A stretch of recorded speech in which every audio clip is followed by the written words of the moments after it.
좋아. 내가 지금 오늘부터 하느님하고 살 거야.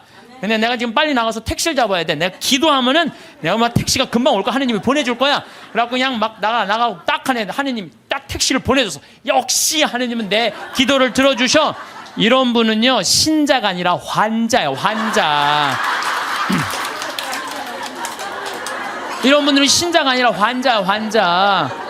하느님은 특별한 일에 내 삶에 관여하시는 게 아니에요. 일상 안에 관여하시는 거예요. 그래서 그 유명한 얘기가 있죠. 어떤 정말 기가 막히게 열심한 하느님의 섭리를 매일매일 믿는 사람이 이제 동네 홍수가 났어. 그래갖고 이제 911에서 방송을 한 거예요. 이제 빨리 피신하십시오. 지금 위험하니까 빨리 피신하십시오. 그랬더니 이 사람은 그러는 거야.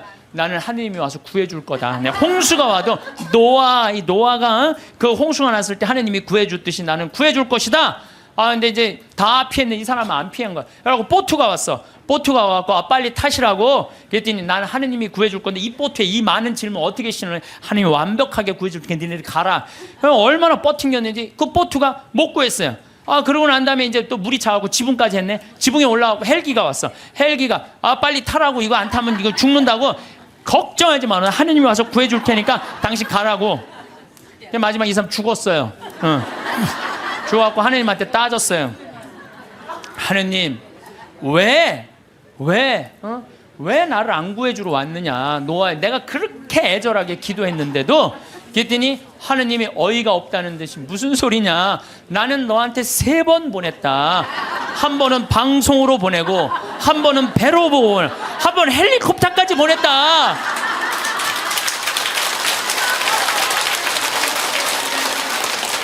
하느님을 만나는 일은요, 어떤 대단한 기적이 일어나는 게 아니에요. 그냥 일상 안에서 내가 즐거우면 되고, 내가 행복하면 되고, 내가 이웃을 사랑하고, 정말로 오늘 하루 정말 감사하고 즐겁게 사는, 그게 기적인 거예요. 무슨 로또가 그냥 밤에 번호를 짝짝짝짝 알려줘갖고 내가 로또가 된다. 그건 환자예요. 환자. 신자가 아니라. 그래서 여러분들 가장 위대한 기적은 뭔지 아세요? 매일 미사의 성체 기적이에요. 예수님이 그 온 우주의 하느님이 내 몸 안에 들어오는 거예요. 얼마나 가슴 떨리는 일이에요. 얼마나 설레는 일이에요. 그렇지 않겠어요? 제가 요즘 이렇게 강의를 다니면서 우리 천주교 교우들이 이렇게 많은지 나 몰랐어요. 우리 천주교 교우들 한번 부산에 갔는데 그 남천성당이 뭐 한 3,000명 들어간대요. 근데 그 3,000명이 다 들어가고 오늘처럼 이렇게 바닥에 앉고 깜짝 놀랐어요. 그렇게 많은 줄 알고. 뭐 또 대구에 무슨 성령대회 갔는데 그 체육관이 꽉 차고, 얼마 전에 뭐 또 올림픽 체조 경기장에 갔는데 또 거기도 똑같은 분이 다 돌아다니는 건 아닐 거 아니에요 지금. 똑같은 분이. 그래서 하느님을 꽉 잡고 살고 싶은 분들이 이렇게 많구나. 이 대한민국이 지금 축복받는 거는요, 정말로 신앙 때문이라는 생각 많이 해요. 저는요, 신앙을 버리는 나라치고 잘 되는 나라를 못 봤어요. 그래서 공산주의, 러시아 쫄딱 망했잖아요. 그렇죠. 북한 쫄딱 망하고 있잖아요. 이게 하느님을 버리면은요, 다 잃어버리는 거예요. 저는 일본 쟤네들 뭐 어쩌고 저쩌고 그러는데 저 국제적인 지지를 받지 못하잖아요. 국제적인 지지를 받지 못하면 아무리 잘나도요, 왕따 당하는 거예요. 왕따. 내가 보니 일본은 점점 왕따의 길로 가고 있어. 왕따의 길로. 이게요, 우리나라도 마찬가지예요. 우리나라도 이제 먹고 살만하다고 다른 나라 무시하고, 여기 우리나라에 지금 뭐 외국인들 한 140만 명이 들어올 때잖아요. 우리가 미국에 가고 얼마나 서름 많이 받았어요. 그런데 지금 우리나라에 들어와 있는 뭐 방글라데시 사람들, 베트남 사람들, 이런 사람들 귀하게 여기지 않잖아요. 그게 다시 다 고통으로 돌아와요. 우리가 정말로 그런 사람들 따뜻하게, 이제는요, 단일 민족 끝났어요. 단일 민족으로 이 나라를 유지할 수가 없어요. 그리고 시대가 어떤 시대인데 단일 민족 이거 따져요. 이거 꼭 아들 따지는 집하고 똑같은 거야. 아들 따지는 집하고. 이제는 지구는요, 글로벌한 시대야. 이제 완전히 비행기가 있기 때문에요, 한 집안이야. 그래서 생각을 완전히 바꿔야 돼. 다 하느님의 분신이라고 생각하면 돼. 예수님의 분신. 예수님이 분신이라고 생각하고 잘 대해주시면은 이게 나중에 다 덕으로 돌아와요. 그래서 옛날에 우리 어른들이 베푼 끝은 있다고 그러잖아요. 베푼 끝은. 그래서 여러분들 베푸는 삶, 이게 우리 국민들끼리만 아니더라도 지금 아프리카, 그냥 어렵게 사는 사람들, 방글라데시, 저 남아메리카, 고통스럽게 사는 사람들이 얼마나 많아요. 우리가 할 수만 있다면 그들을 도와주는 것도 아름다운 하늘나라 꾸미는데 중요한 일이 아닌가, 그런 생각을 저는 합니다. 어쨌든 하느님을 꽉 붙잡고 살려면은 우리는 끊임없이 우리 삶에서 기다려야 돼. 기다려. 우리는 성모님이 아기 예수님을 성전에서 봉헌한 이야기를 잘 알고 있습니다. 이때 성전에서 80살이 다 된 시메온은 성전을 떠날 수가 없었어요. 왜? 죽기 전에 하느님의 아들을 보게 될 것이라는 예언을 들었어요. 너 죽기 전에 하느님의 아들을 볼 것이다. 근데 보기 전에는 죽어 못 죽어? 못 죽는 거예요. 못 죽는 거예요. 루카복음 2장 25절을 보면은요, 예루살렘에 시몬이라는 사람이 있었다. 이 사람은 의롭고 독실하며 이스라엘이 위로받을 때를 기다리는 이였는데 성령께서 그 위에 머물러 계셨다. 성령께서는 그에게 주님이 그리스도를 뵙기 전에는 죽지 않으리라고 알려주셨다. 그가 성령의 이끌로 성전으로 들어갔다. 그리고 아기에 관한 율법의 관례를 준수하려고 부모가 아기 예수님을 데리고 들어오자 그는 아기를 두 팔에 받아안고 이렇게 하느님을 찬미하였다. 주님, 이제야 말씀하신 대로 당신 종을 평화로이 떠나게 해주셨습니다. 제 눈이 당신의 구원을 본 것입니다. 이는 당신께서 모든 민족들 앞에서 마련하신 것으로 다른 민족에게는 계시의 빛이시오 당신 백성 이스라엘에게는 영광입니다. 한나라는 할머니도 84살이나 될 때까지 구세주를 기다려요. 성전을 떠나는 일 없이 단식하고 기도하며 밤낮으로 하느님을 섬겼다. 한나 역시 구세주를 두 눈으로 볼 수 있었어요. 이 사람들은 평생 성전 앞에서 누구를 기다린 거야? 구세주를 기다린 거예요. 그리고 그냥 그 아기 예수님 완성되지도 않고 그냥 그 아기만 보고도 이 사람들은 큰 기쁨을 누릴 수 있게 된 거죠. 우리 신앙생활은요, 기다림의 연속이에요. 내 삶에 예수님께서 언제 문을 두드릴지 깨어 기다려야 한다는 거죠. 만약 여러분들 딸 중에 관연한 딸이 있어. 노처냐, 시집도 안 가고 44인데 44 시즌에 딱 들러붙어 있어. 하도 답답하길래 점집에 가서 물어봤어. 우리 딸이 언제 시집을 가느냐고. 그랬더니 점쟁이가 딱 하더니 저 동북 쪽에서 올해 사람이 올 것이라고. 동북 쪽이면 내가 사는 강원도잖아요. 강원도.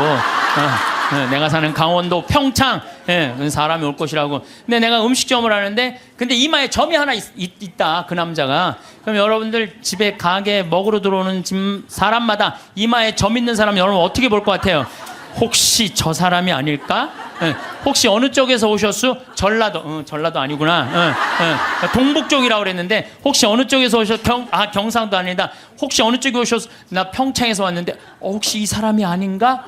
여러분들 한 사람 한 사람마다 관심 있게 쳐다볼 것 같아요? 안 쳐다볼 것 같아요?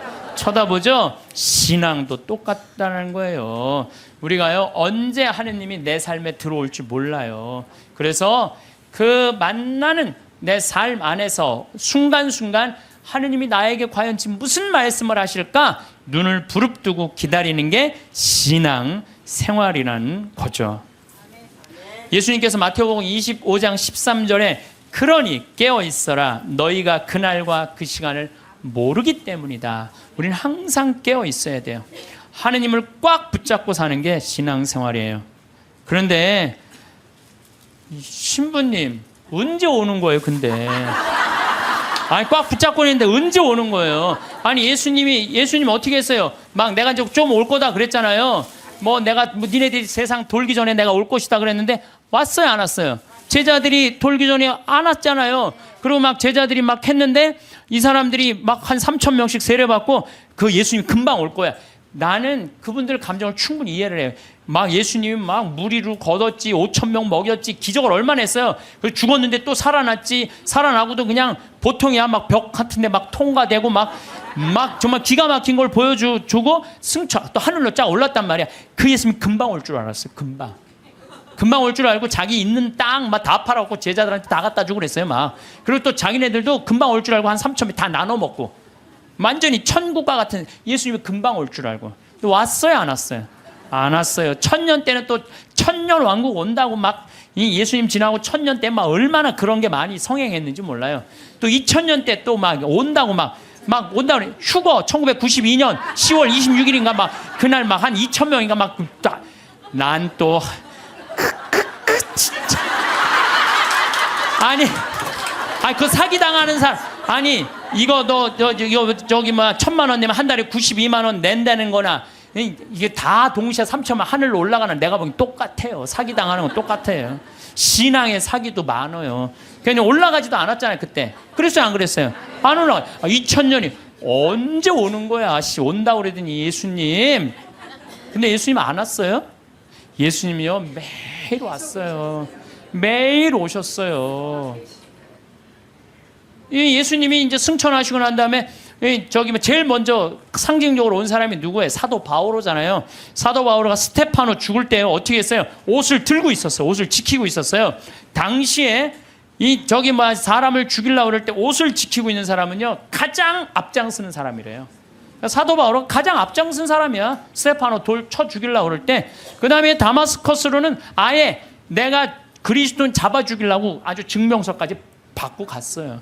근데 그냥 거기서 그냥 가는 길에 예수님이 한 대 때리죠 라고 말해서 떨어져요. 떨어지면서 예수님이 뭐라고 그래요? 사울아 사울아 왜 너 나를 박해하느냐? 왜?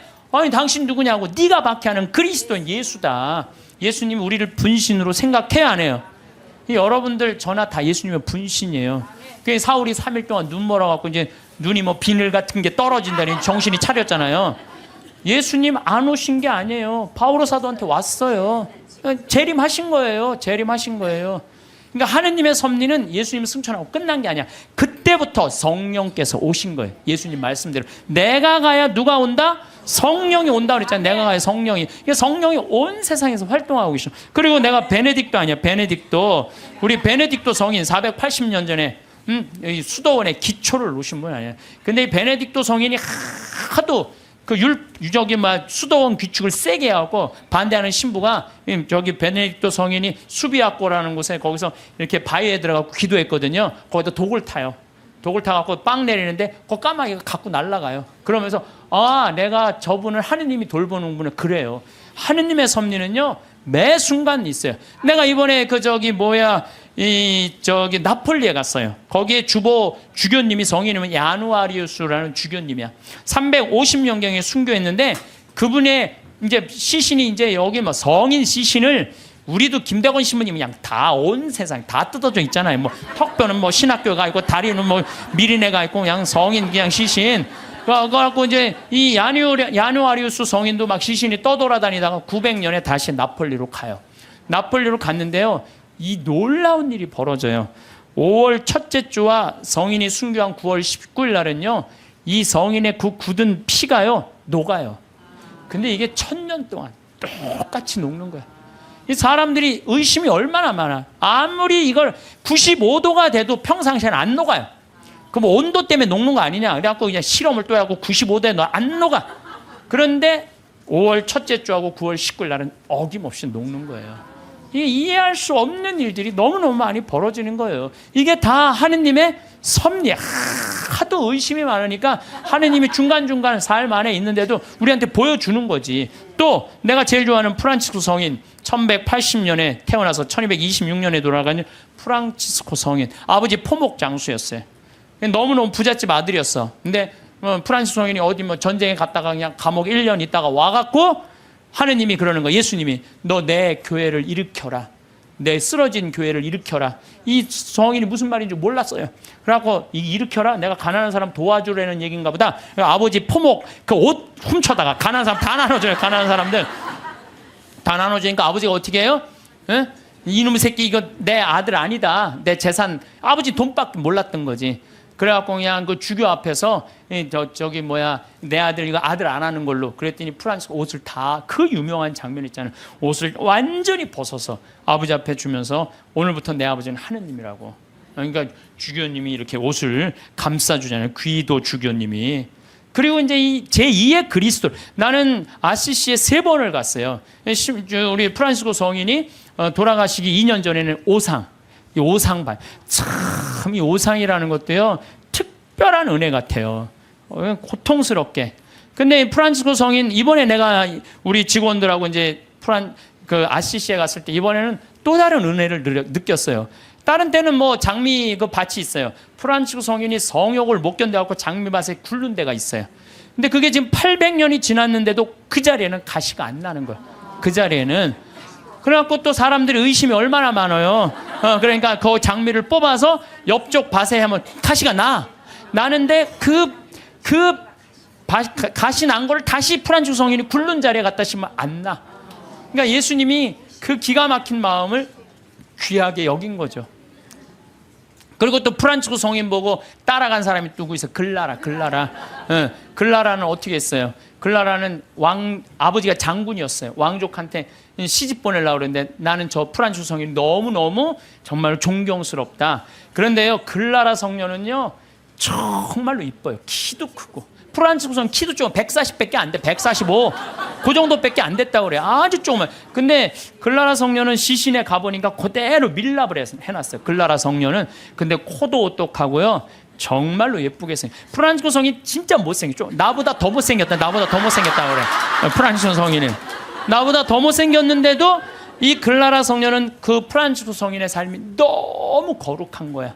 그래갖고 그냥 그 이쁜 모습, 그 예쁜 그 수녀, 그 관두고 수녀님 한 거야. 그러니까 동생도 따라왔고. 그러니까 그냥 프란치스코 성인도 아버지도 나중에 어떻게 그 재산 다 팔고 수도자 돼요. 엄마도 수도자 되고. 결국은 다 따라가요. 그러니까 아버지가 장군이나 아버지가 얼마나 박해를, 그 아버지 죽고 엄마도 이 수녀님이 돼요. 그러니까 프란치스코 성인하고 글라라 성녀가 두 집을 다 말아먹었어요. 다 말아먹어. 수도자로. 응. 그런데 이제 그 이슬람 십자군 전쟁할 때 이슬람군이 와서 수녀원을 전부 다 침공하려고 그래요. 그럴 때 수녀님들이 빨리 도망가자. 근데 글라라 성녀가 그래요. 우리가 어딜 도망가냐. 도망간다고 안 잡힐 것 같으냐, 저 사람들한테. 나한테는 최고의 무기가 있다. 그러니까 이제 이슬람 군인들이 그 끼에라 성당에 딱 오니까 성령께서 어떻게 해요? 성광을, 예수님 성체가 모셔진 성광을 두고 성당 꼭대기 가서 비추잖아요. 빛이 너무 강렬해갖고 다 눈이 멀잖아, 이 사람들이. 그러면서 이 사람들이 뭐라 그래? 여기는 우리가 가면 안 되는 데인 거. 그리고 그냥 지나가잖아요. 이게 다 하느님의 섭리라는 거, 섭리. 근데 여러분들, 우리가 이 일상 안에서 하느님의 일은 늘 벌어지고 있어요. 근데 우리가 눈이 멀은 거죠. 안 보이는 거예요. 또 성체 기적, 이거 우리가 빼먹을 수가 없어요. 여러분들, 성체, 란치아노 성체 기적이 있어요. 이게 우리 교회사에서 첫 번째 있었던 기적이에요. 지금으로부터 1200년 전에 어느 날 바실리오 소속 한 수사신부가 미사를 드리면서 이게 정말로 여 안에 예수님이 있을까? 이런 의심을 한 거예요. 그래서 이 신부가 의심을 품는데 그 빵과 포도주의 성변화를 위해서 축성을 하는 순간 갑자기 제병에 실제로 살이 변하는 거야. 동그란 제병이 살로 변하고 포도주가 피로 변하는 거예요. 너무 놀란 신부는 이 사실을 숨길 수가 없어갖고 미사에 참석한 이들한테 보여줘. 옛날엔 다 뒤돌아서서 미사했잖아요. 이거 보여주는 거예요. 이거 예수님이 이게 지금 빵인데 살로 변했다. 성혈이 피로 변했다. 보여줘요. 인간 지방에 다 알려줘. 이게 첫 번째 기적이에요. 예. 근데 이 성당이 어떤 성당이냐면 예수님의 옆구리를 찔른 백부장. 이게 성론지노라고 기념을 하는 거예요. 그 사람도 성인 회개하고 성인이 됐다는 얘기죠. 그 기념 성당에서 벌어진 거죠. 그래서 이게 역사상 최대의 성체 기적이라는 거죠. 예. 하느님이 의심을 품었던 수사 신부에게 보여준 하느님의 응답이었죠. 역사적으로 성체 기적에 대한 관심이 덜할 때도 있었지만은 란치아노의 신자들은 이 성체를 계속 모시고 있었어. 얼마 동안? 1200년 동안 모시고 있었던 거예요. 1200년 동안. 그런데 1971년에 그 주교들이 이게 진짜 사람 필까? 진짜 사람 살일까? 과학이 이제 발달했으니까 봉합한 걸 뜯어보자. 뜯어봤어요. 그래서 1970년과 71년에 해부학, 병리, 조지학, 화학 및 임상, 현미학 교수들 이런 사람들이 모여갖고 그 수도원의 요청에 따라서 검사를 하기 시작했어요. 검사를 해보니까 1200년 전인데 성체는 이 진짜 피고 진짜 살이고 그 살은 심장 근육에서 나온 살이다. 심장 근육. 우리 예수님 막 이렇게 심장 이렇게 있잖아요. 심장. 우리 예수님이 정말 심장.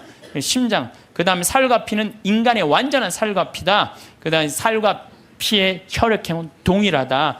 이게 나와서 그냥 한 게 아니야. 이게 UN, WHO에도 이게 기재가 돼요. 그래서 7개국의 전문가들이 다시 분석을 해요. 그러면서 이거는 도저히 인간의 그 다음에 이 보통 평범한 걸로는 벗어난 거다. 인간이 설명할 수 없는 이건 기적이다. 그래서 성체의 신비 이게 매 미사 때마다 일어나는 거죠. 또 이게 이제 800년에 벌어진 건데 1263년에 독일의 신부, 이 신부도 또 의심한 거야. 베드로 신부. 순례를 가던 중에 볼로냐라고 이것도 이탈리아예요. 그런데 경건한 신부였는데도 불구하고 축성된 면병 안에 그리스도께서 실제로 계시다는 걸 믿기가 어려웠던 거예요. 경건한 신부였는데도. 그러니까 여러분들 의심하는 거 나도 이해도 돼요. 경건화되는데도 이러네요. 경건화되는 대로. 그런데 이가 순교자 크리스티나 무덤 위에 세워진 성당에서 미사를 거행하고 있는데 축성을 하자마자 축성된 면병에서 피가 흐르기 시작한 거예요. 그래서 신부 손가락을 적시고 제대와 성체포를 다 흘러내리죠. 그래서 신부는 당황을 하죠. 근데 당시 교황 우르바노 4세가 그 근처에 와 있었어요.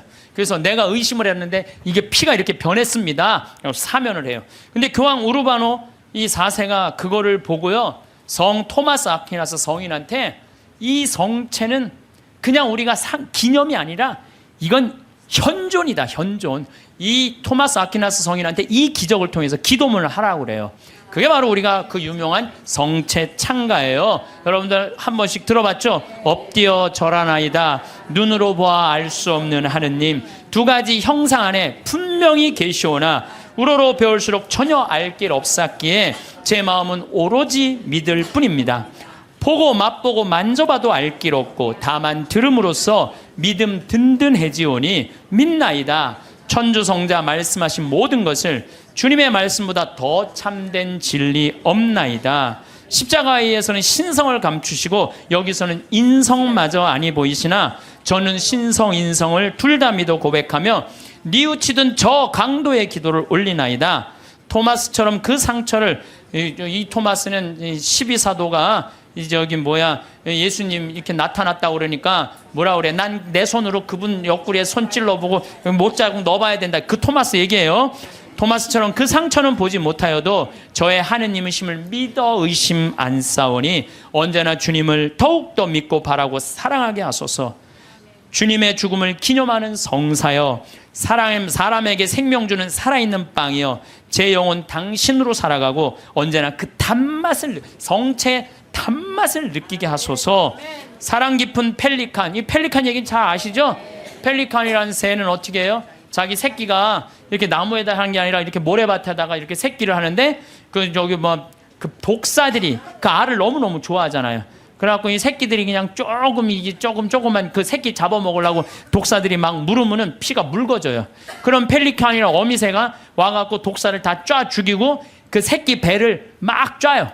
자기 배도 막 짜고 새끼 배를 쫓는 건 뭐야? 피가 독에 묻은 피가 빠져나가라는 거야. 그 자기 맨 부리 앞에 거기에 피를 쪄요. 여기 제일 뜨거운 피가 있어. 그래갖고 새끼 입에다가 그걸 넣어줘요. 그러면 이 피가 너무 진해갖고 새나가지가 않는 거야. 그래서 새끼가 다시 살아나는 거예요. 이게 예수님의 사랑이 그거야. 예수님이 피를 흘려갖고 우리가 세속의 악마의 독에 물려갖고 정신을 못 차려. 그러니까 우리 다 세속의 독을 다 빼내고 당신의 피를 넣어주는 거. 그래서 그 사랑 깊은 펠리칸 그 얘기를 하는 거예요. 사랑 깊은 펠리칸 주 예수님, 더러운 저 당신 피로 씻어주소서. 그 한 방울만으로도 온 세상을 모든 죄악에서 구해내시리이다. 예수님 지금은 가려져 계시오나 이렇듯 애타게 간구하오니 언젠가 드러내실 주님 얼굴 마주 뵙고 주님 영광 바라보며 기뻐하게 하소서. 아멘. 이게 이 기적이 있은 지 1년이 지나고 난 다음에 1264년 8월 교황 우르바노 4세가 토마스 아퀴나스 이 기도문 1년 동안 이 토마스 아퀴나 성인이 묵상을 한 거예요. 그래갖고 성체 축일이 제정이 된 거예요. 이 기적을 통해서. 그래서 여러분들 성체 성결 대축일 기념하잖아요. 이게 이런 사연으로 생겨난 거예요. 이런 사연으로. 예, 그래서 정말로 이런 것들을 보면은 참 우리 신앙은요 그냥 지나갈 게 하나도 없어. 다 정말 황금이에요, 황금. 예, 또 시에나의 성체기적. 이거는 이제 훌쩍 또 넘었어. 1700년에 시에나에서 거행 미사를 하고 있는데 어떤 도둑이 들어와서 성체를 훔쳐가요. 그때는 옛날에는 우리 성체를 어떻게 했어요? 성체 영화로 갈 때 침 뱉으면서 성당 갔어요. 퇴퇴퇴. 왜? 거룩한 성체 영화인데 침 넘어가면 안 된다고. 퇴퇴퇴 뱉으면서 갔어요. 그리고 몇 시간 전에 공복제 24시간 하루 종일 굶었어요. 요즘은 뭐 30분으로 줄어들었지만 세상 좋아졌어요.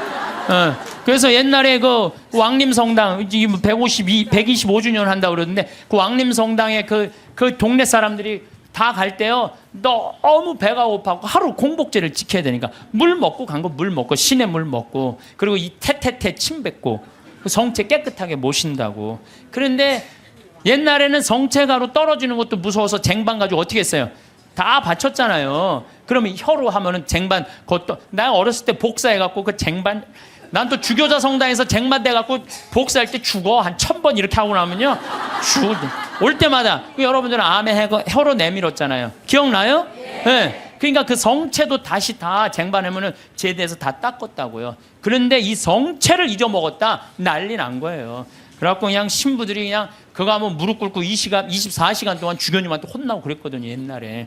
근데 이 성체를 도둑 맞았으니 이게 어떻게 난리가 났는데 3일이 지나서 소년 성가대가 거기에 쌀독 가난한 이들한테 하는 그 쌀독에서 찾아내요. 그래갖고 그 성체를 이제 이거 명할 수가 없잖아. 그래갖고 모셔두는데 그래도 특별한 일 있을 때마다 해가 처음엔 300 몇 개를 잃어버린 거예요. 그런데 요즘은 뭐 223개 남았대요. 그런데 이게 300년이 지났는데도 하나도 안 변한 거예요.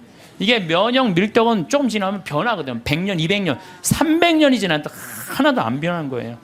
이게 바로 하느님의 그냥 매일 하느님의 섭리는 벌어져. 여러분들 맨날 성체영하는 거 맨날 살아있는 예수님 영하는 거예요. 그게 매일 하느님이 어디 있는 거야? 왜 안 오는 거야?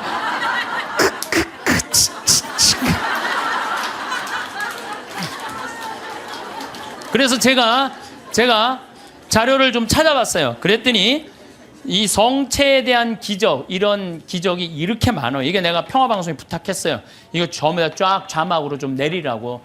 이 참 많은 나라에서, 많은 지역에서 성체, 빵이 살로 변한 기적들이에요. 이게 전부 다. 그러니까 얼마나 답답했으면 예수님이 그렇게까지 했겠어요. 얼마나 믿음이 이게 정말 없는 백성들 예수님이 그렇게 해서 믿음을 강조한 거예요. 그래서 여러분들은 하느님은요 그냥 뭐 어디 멀리 있는 게 아니에요. 내 삶 안에 지금 이 자리에서 현존하시는 분이 하느님이라는 거예요. 그리고 내가 제일 좋아하는 성모님, 우리 성모님 발현 봐봐. 과달루페 성모님. 과달루페 1531년 12월 9일 57세 요한 디에고한테 나타나잖아요. 그래갖고 내 성당을 져라.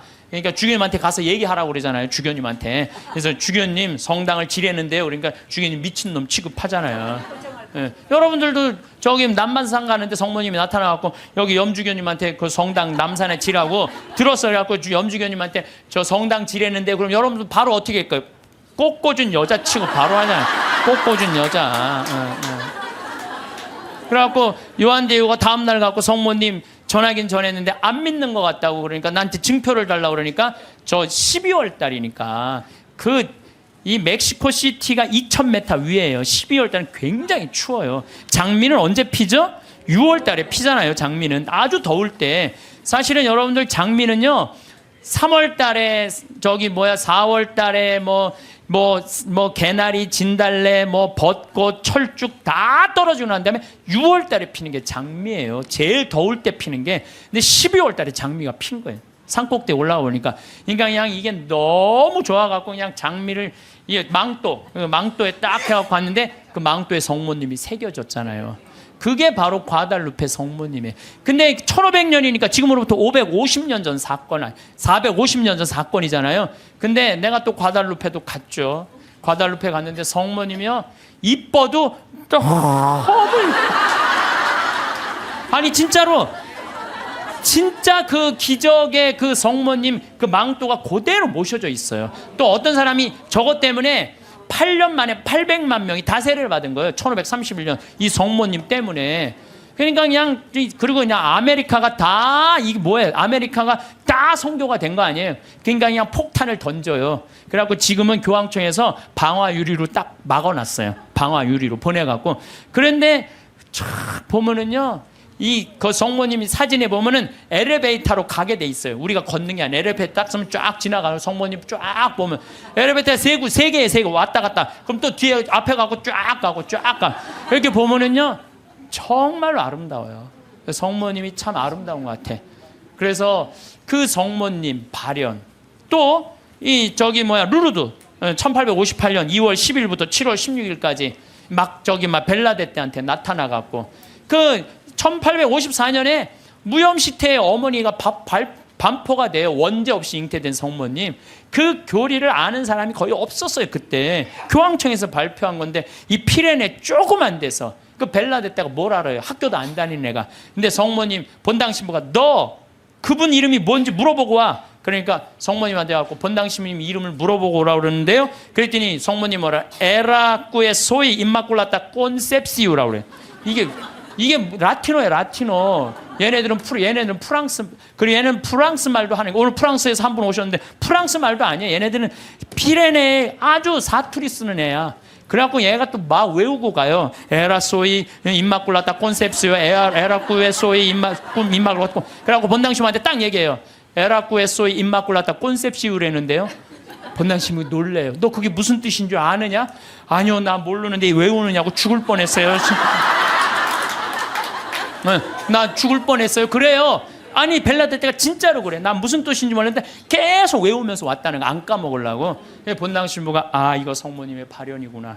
그래서 그 루르드에 거기에 뭐 목발 3,000개 막 5,000개 이제 그 목발 다 쳤어요. 의미가 없다는 거예요. 이 기적은요 매일 일어나고 있어요. 우리가 눈이 멀어서 못 보는 거죠. 눈이 멀어서. 또 그 유명한 파티마 1916년에 천사 세 아이한테 나타나갖고 너희들 열심히 기도하라. 중요한 분 만날 테니까. 그래서 1917년 5월 13일부터 10월 13일까지 성모님이 매일 그날 나타나잖아요. 프란치스코 히아친타 루시아. 그것도 나이도요 많지도 않아. 8살, 9살, 6살짜리 아이한테. 그래갖고 러시아의 회개를 위해서 기도하라 그러잖아요. 나는 내가 포르투갈에 가서 정말 어처구니가 없더라고요. 왜 어처구니가 없느냐면은 포르투갈은 유럽의 맨 끝에 있어요. 거기 나가면은 거기 바다야, 바다. 파티마는 거의 맨 끝에 있어요. 그러니까 콜럼버스가 거기 나가면 죽는 줄 알고 있던 사람들 거기 맨 끝에 있는데, 러시아는 포르투갈을 지나고 스페인을 지나고 프랑스를 지나고 독일을 지나야지 러시아가 있어요. 근데 얘네들이 뭐라고 그러냐면 메시지를 받아갖고 러시아 회기를 위해서 기도하라고 얘기를 해요. 기가 막힌 거죠. 그 깡촌에서. 근데 내가 이거 좀 자료를 뽑아왔는데 성모님도 참 내가 보니까 10월 13일 날 12시에 나타난다는데 안 나타나요. 안 나타나. 그러니까 그 신부가 뭐라고 그러냐면 지금이 정오란 말이야. 그 부인은 거짓말쟁이라고 우리에게 말할 셈이니 그 신부는 참지 못하고 어린이들을 의심쩍어 했다. 그리고 또 시계를 보았다. 하지만 정오가 넘었잖아. 여러분 모두가 환상이라는 것을 모르십니까? 있을 수 없는 일입니다. 집으로 가세요. 다들 집으로 돌아가세요. 라고 이 신부가 다 가라고 그래요. 12시에 발현한다고 그랬는데 안 오니까. 근데 성모님이 1시에 오세요. 나는 내가 성모님한테 불만이 그거야. 12시에 오기로 했으면 12시에 와야 돼. 왜 1시에 오냐요. 1시에. 약속을 왜 애들을 괴롭히냐 이거야. 그런데 여기 사진도 있지만은요. 그 7만 명이 그 기가 막힌 오묘한 변화를 15분 동안 체험한 거예요. 15분이 지나고 난 다음에 이틀 동안 진흙이 됐던 땅이 완전히 마르고 7만 명 젖은 옷이 완전히 마르는 정말로 기가 막힌 사진 기자들도 다 있어요. 사진도 다 있고 이런 하느님의 분명한 증거들이 있는데도 불구하고 하느님이 언제 오는 거야, 어디 있는 거야 이러니 얼마나 답답하냐 이거예요. 그런데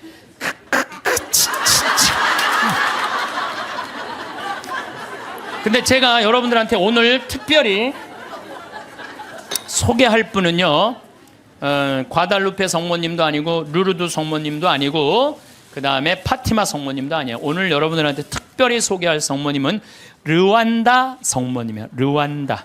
르완다 성모님은 1981년 11월 21일 고등학교 16살짜리 여자의 알퐁신 무무레케라는 애한테 발현을 하세요. 르완다라는 나라는요, 제가 이번에 잠비아 가면서도 자세히 봤어요. 정말로 키베오 호수라고 아주 조그만 나라. 르완다는 1992년 3, 4년에 100만 명 학살한 그렇게 해서 여러분들 들은 나라예요.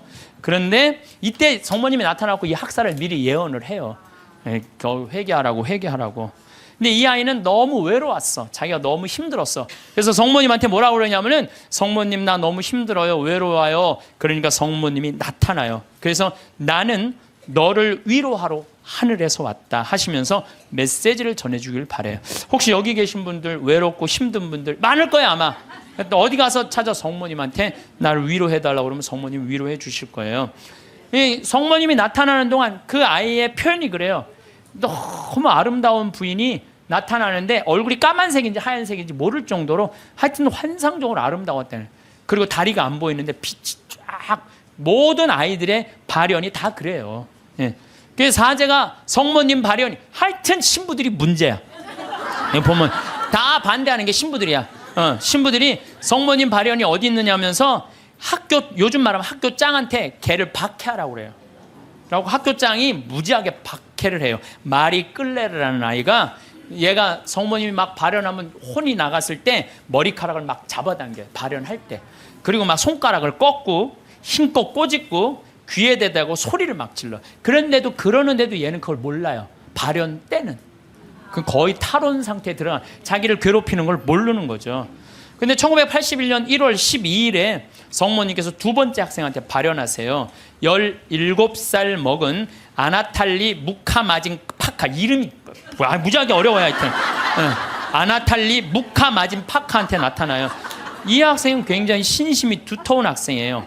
매일 수업 전에 묵주기도 하고 쉬는 시간에 성서 읽고, 완전 우리 신학교 때처럼 얘 살았어 보니까. 근데 이 아이한테 성모님이 나타나고 메시지를, 빨리 회개해야 된다, 이 르완다라는 나라는 그 메시지를, 큰 고통이 올 것이다 라는 메시지를 전해줘요. 근데 제일 놀라운 거는 이 마리 끌레르, 막 꼬집고 꺾고 머리끄댕이 끌어당기는 한테 성모님이 보기에도 너무 했나 봐. 얘한테 나타나요. 얘한테 1982년 3월 1일 날 두 소년을 괴롭히던 마리 끌레르에게 나타나요. 나타났을 때 얘가 너무 아름다운 부인이 자기한테 찾아왔을 때 환시를 부정합니다. 왜? 자기가 박했잖아, 애들 둘을 괴롭히고. 이 10대 소녀는 자신이 조롱하고 공격했던 두 소녀가 자기를 속이는 거라고, 성모님이 나타나 속인 거라고 확신해요. 속인 게 아니라 자기가 미쳤거나 악마에 사로잡혔다고 생각을 해요. 그러나 성모님의 안심시키는 목소리로 마리 끌레르는 완전히 사람이 변해요. 그러니까 그동안 미안했다고 눈물을 하면서 이 두 소녀와 함께 이 세 소녀는 성모님의 이게 내가 왜 여러분들한테 말, 교황청 인정이 떨어졌어요. 교황청에서. 그건 확실한 성모님 발현이다. 근데 사실은 여기에 더 놀라운 거는 셰가타샤라는 남자아이예요. 이 남자애한테 누가 나타나요? 예수님이 나타나요. 예수님이. 근데 문제는 얘는 성당에 안 다니는 애예요. 성당에 안 다니는 사람한테도 많이 나타나요. 그래서 저는 이게 이제 평화방송에도 나가겠지만 가끔 이런 얘기를 해요. 우리 교회에만 구원이 있다 이렇게 말하는데, 그거는요 모르는 소리예요. 아니 그럼 얘한테 나타나지 말아야지. 그렇지 않아요? 그런데 뭔데, 이 동네는 아예 예수님을 모르는 동네예요. 그리고 여러분들 아프리카 가봤어? 안 가봤으면 말을 하지 마세요. 아프리카는 우리가 생각하는 것처럼 전선이 있는 것도 아니고 방송이 있는 것도 아니에요. 그러니까 내가 밤에 한번 다녀봤는데 진짜 이 사람들이 차가 없으니까 다 걸어 다녀요. 나 저 경상도 시골에서 살 때 그 어렸을 때 가면 막 귀신 나온다, 불빛, 막 이상한 불빛. 그거하고 똑같아, 지금도. 그러니까 시골은요, 완전히 차단된 데야. 거기는 성당도 없고, 교회도 없고, 아무것도 없는 애야. 얘는 학교도 안 다니는 애야. 성당이, 예수님이 뭔지도 모르는 애야. 이 예수님이 나타나고 성서에 대한 얘기 다 해주고, 사도신경 다 알려주고, 그 다음에 나는 이 셰가 타샤한테 예수님이 해준 말이 너무 마음에 들어서 여러분들한테 얘기를 해줘요. 모든 사람에게 말하여라. 성경을 읽고 내가 한 말을 찾아보아라. 그러니까 여러분들, 제가 이 교우들한테 안타까운 게 뭐냐면 신앙생활 할 때 보면 막 특별한 뭐가 나오기를 바라는 분들이 있어요. 그런 거 없어요. 특별한 게 어디 있어요. 내 손에서 뭐가 나오길 바라는데 내 손에선 아무것도 안 나와요. 내 손에선 아무것도 안 나와요. 그런데 특별한 게 아니에요. 예수님이 강조하는 건 성서, 2000년 전에 예수님이 와서 하신 말씀을 보라는 거예요. 그 안에 다 들어있어. 모든 우리의 답답한 거, 궁금한 거 어디에 다 들어있어? 성서에 다. 그러니까 모든 사람에게 말하여라. 성경을 읽고 내가 한 말을 찾아보아라. 내가 예전에 한 말을 모두 믿고 그대로 살아라. 최후 심판 날에는 이중적인 의미가 있다. 각자에게 심판의 날은 곧 죽음의 날이다. 전 인류에게 있어서 최후 심판 날은 나의 재림 날이 될 것이다. 어떤 날이든 그날은 모든 사람이 하느님을 더 가까이, 이게 멸망이 아니야. 여러분들 최후 심판, 재림, 이걸 멸망으로 하는데 멸망이 아니에요. 완성이에요, 완성. 저기 뭐야, 우리 신부님이 말씀하신 오메가 포인트라는 거예요. 완성으로 간다는 거예요. 그러니까 인류는요, 지금 완성으로 향해서 가는 거예요. 뭐 인류가 망할 것 같아. 2000년 전, 1000년 전에 비하면요, 지금처럼 건강한 적이 없어요. 지금처럼 전쟁이 없는 적이 없어요. 지금처럼 건강한 적. 여러분들 생각을 해봐. 2000년, 아니 200년 전에 이 중에 70%는 다 종으로 살았어요. 사람 같지도 않게 살았어요, 이 중에는. 그렇죠? 양반 비율이요, 충청도가 제일 많았는데 15%였어요. 15%. 나머지는 다 평민, 상민, 종으로 살았어. 나머지는 다. 그러니까 지금 여러분들 시대가 좋아서 종이 어딨어.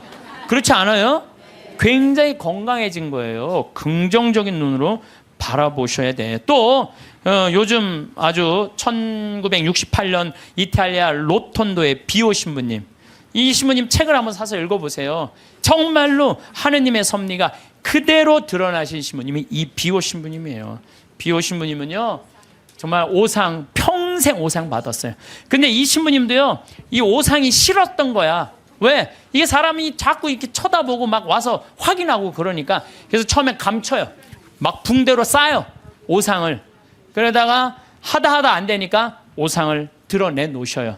그러니까 사람들이 너무 많이 모이니까요, 또 위에서 또 반대해요. 너 미사하지 말고 고해성사하지 말라고, 혼자 해라고 순명을 하세요. 이 신부님이 정말 생기기도, 이 신부님은 잘생겼어.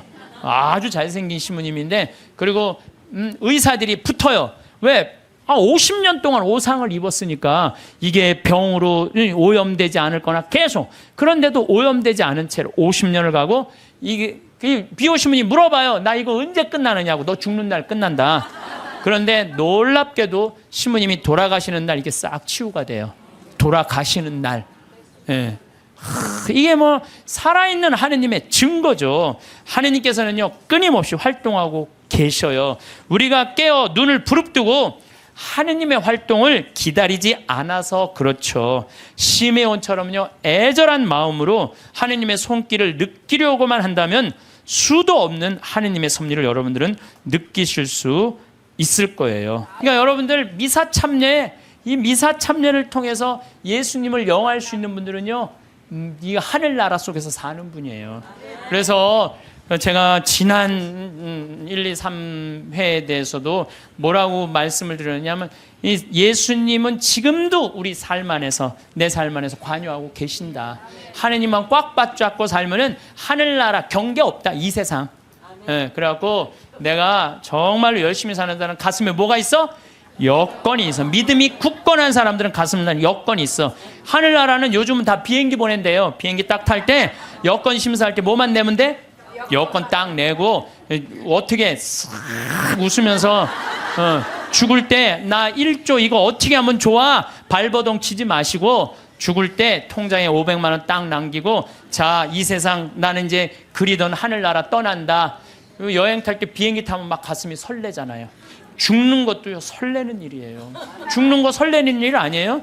새로운 삶으로 올라가는 과정인데 얼마나 설레. 그러니까 설레니까 우리 그냥 그 최 신부님 손잡고 우리 마리아 할머니가 씩 웃으면서 이 세상 떠나듯이 여러분들도 마지막 날 웃으면서 떠날 수 있는 그런 분들 되기를 바라겠습니다. 우리의 삶을 긴 강에 비유해 보곤 합니다. 어떤 이는 이 강을 정신없이 달려왔고 어떤 이는 조용히 그 흐름에 몸을 맡겨왔을 것입니다. 이제 강물이 바다를 만나기 전 흐름이 잔잔해지는 하구에 다다른 우리는 문득 지나온 길을 돌아보게 됩니다. 거센 물살을 헤쳐오던 젊은 날의 기억들, 강가에 피었던 아름다운 꽃들과의 만남, 예기치 못한 암초에 부딪혀 상처 입었던 순간들까지 그 모든 풍경이 파노라마처럼 스쳐 지나갑니다. 수많은 시간을 통과해 온 지금 우리의 마음을 붙들어 주는 것은 무엇입니다? 세월의 풍파 속에서도 우리라는 배를 침몰하지 않게 지탱해 준 보이지 않는 닻은 무엇이었습니까? 그것은 눈에 보이는 재물이나 명예가 아니었을 것입니다. 오히려 우리의 가장 깊은 곳에 자리한 어떠한 믿음과 신념이었을 것입니다. 우리가 딛고 사는 이 땅도 마찬가지입니다. 단단한 반석 위에 지은 집은 비바람에도 흔들리지 않지만 모래 위에 지은 집은 작은 파도에도 쉬이 무너져 내립니다. 한 사람의 인생, 한 가정, 더 나아가 우리가 속한 사회 전체도 마찬가지입니다. 그 근본에 무엇을 믿고 무엇을 가치 있게 여기느냐에 따라 그 앞날의 모습은 크게 달라집니다. 눈에 보이는 화려함이나 물질적 풍요가 그 사회를 온전히 지탱해 주지는 못합니다. 그보다 더 깊은 곳에 자리한 정신적인 기둥, 즉 올바른 가치를 향한 굳건한 믿음이 있을 때 비로소 그 사회는 진정으로 평안하고 풍요로워질 수 있습니다. 우리는 살면서 수많은 것을 잃고 또 얻습니다. 젊음은 시간 속에 흐릿해지고 손에 쥐었던 것들도 언젠가는 놓아야 합니다. 하지만 우리가 잃지 말아야 할 단 한 가지가 있다면 그것은 바로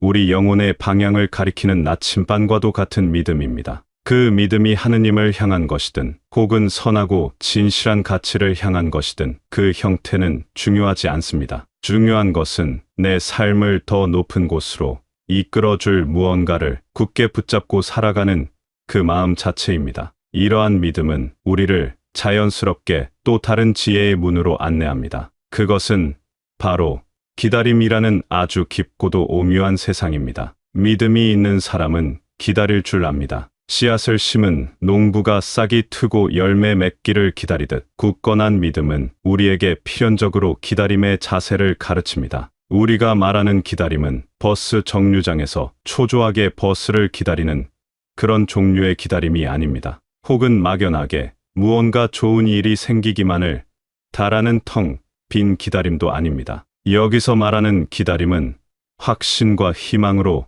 가득 찬 생명력 넘치는 기다림입니다. 겨울나무가 봄을 기다리는 모습을 떠올려 보십시오. 앙상한 가지는 죽은 듯 보이지만 그 안에서는 새 봄을 향한 생명의 기운이 치열하게 움직이고 있습니다. 나무는 봄이 올 것을 알기에 혹독한 추위 속에서도 묵묵히 자신의 자리를 지키며 기다립니다. 우리의 신앙생활 역시 이와 같습니다. 신앙은 바로 이 기다림의 연속입니다. 아주 오래전 성전에서 평생을 보낸 시메온이라는 노인이 있었습니다. 그는 약속된 구세주를 만나기 전에는 죽지 않으리라는 계시를 받고 매일같이 성전을 지키며 그날을 기다렸습니다. 그의 기다림은 맹목적이거나 헛된 것이 아니었습니다. 그것은 약속에 대한 깊은 신뢰에서 비롯된 거룩하고 충만한 기다림이었습니다. 한나라는 나이 많은 예언자도 마찬가지였습니다. 그녀 역시 평생을 성전에서 기도하며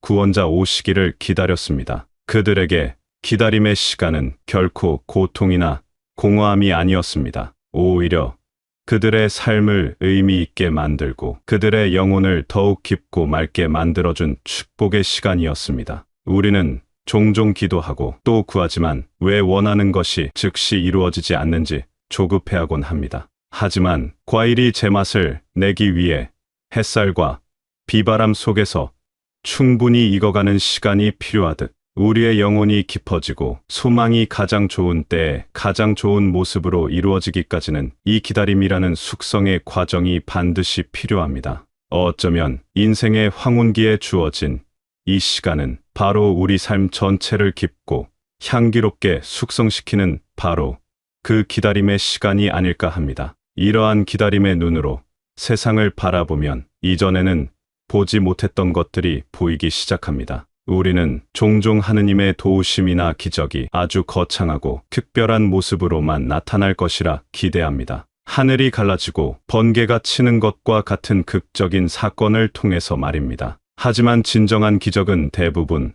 아주 조용하고 평범한 모습으로 우리 곁을 찾아옵니다. 어려움에 처해 있을 때 누군가 무심코 건넨 따뜻한 말 한마디에서 혹은 생각지도 못했던 이웃의 작은 친절 속에서 우리는 하느님의 손길을 발견할 수 있습니다. 때로는 홍수가 나서 지붕 위로 피신한 사람의 이야기처럼 우리는 자신이 원하는 방식의 도움만을 고집스럽게 기다릴 때가 있습니다. 우리는 기적이라는 특별한 응답을 원하지만 신의 손길은 평범한 사람의 도움을 통해 이미 와 있을 때가 많습니다. 우리가 기다림의 지혜를 가질 때 비로소 우리는 우리 삶의 매 순간에 스며 있는 이 조용한 기적들을 알아볼 수 있게 됩니다. 마당 구석, 시멘트 틈을 뚫고 피어난 작은 들꽃의 강인한 생명력 속에서 해질녘 세상을 붉게 물들이는 노을의 장엄한 아름다움 속에서 그리고 매일 아침 어김없이 눈을 뜨고 새로운 하루를 맞이할 수 있다는 그 사실 자체에서 우리는 경이로운 섭리의 손길을 느낄 수 있습니다. 그리고 이 모든 기적 중에 가장 위대한 기적은 바로 매일의 미사 안에서 지금도 계속되고 있습니다. 우리가 미사에 참여하여 성체를 받아 모시는 그 순간 창조주께서 직접 우리 몸 안에 들어오시는 경이로운 사건이 일어나는 것입니다. 이보다 더 큰 설렘과 감격이 어디에 있겠습니까? 이 사실을 진정으로 믿고 깨닫는다면 우리의 삶은 이전과 결코 같을 수 없을 것입니다. 이처럼 굳건한 믿음을 가지고 희망에 찬 기다림으로 하루하루를 살아가는 사람은 마음속에 보이지 않는 하늘나라 여권을 지니고 사는 것과 같습니다. 이 여권은 국경을 넘어 다른 나라로 갈 때 필요한 종이 문서가 아닙니다. 이것은 삶과 죽음의 경계를 평화롭게 넘어갈 수 있게 해주는 우리 영혼에 새겨진 믿음의 증표입니다. 죽음은 삶의 끝이나 소멸이 아닙니다. 애벌레가 허물을 벗고 아름다운 나비가 되어 하늘을 날아오르듯 죽음은 우리가 이 지상의 헌 옷을 벗고 새로운 삶의 옷으로 갈아입는 거룩한 과정입니다. 우리가 이 땅에서 사랑하고 믿으며 살아온 모든 시간이 바로 그 새로운 삶을 위한 준비 과정이었던 것입니다. 그렇기에 믿음 안에서 삶을 살아낸 사람은 죽음을 두려워하지 않습니다. 오히려 오랜 여행을 마치고 마침내 고향 집으로 돌아가는 나그네처럼 설레는 마음으로 그 순간을 맞이할 수 있습니다. 나는 떠난다가 아니라 나는 돌아간다고 말하며 평화롭게 미소 지을 수 있는 것입니다. 지금 이 순간 삶의 여정 속에서 지치고 힘든 시간을 보내고 있는 분들이 계실 것입니다. 때로는 기도가 외면당하는 것 같고 기다림이 너무 길게만 느껴져 모든 것을 놓고 싶을 때도 있을 것입니다. 하지만 기억해야 합니다. 가장 짙은 어둠은 동이 트기 바로 직전의 순간이며 하느님의 시간은 우리의 시간과 다르다는 것을 말입니다. 우리가 해야 할 일은 조급해하거나 절망하는 것이 아닙니다. 그저 지금 서 있는 이 자리에서 우리에게 주어진 하루를 충실히 살아내는 것입니다. 사랑하고 감사하고 작은 친절을 베풀며 마음의 밭에 믿음이라는 씨앗을 꾸준히 심고 가꾸는 것입니다. 그렇게 희망을 잃지 않고 묵묵히 기다리다 보면 어느덧 우리의 삶은 향기로운 열매로 가득 찬 풍요로운 정원이 되어 있을 것입니다. 그리고 마침내 강이 바다에 이르듯 우리의 여정이 끝나는 날 우리는 참 잘 살아왔다고, 고된 여정이었지만 모든 것이 은총이었다고 고백하며 따뜻하고 너른 품에 평화로이 안기게 될 것입니다.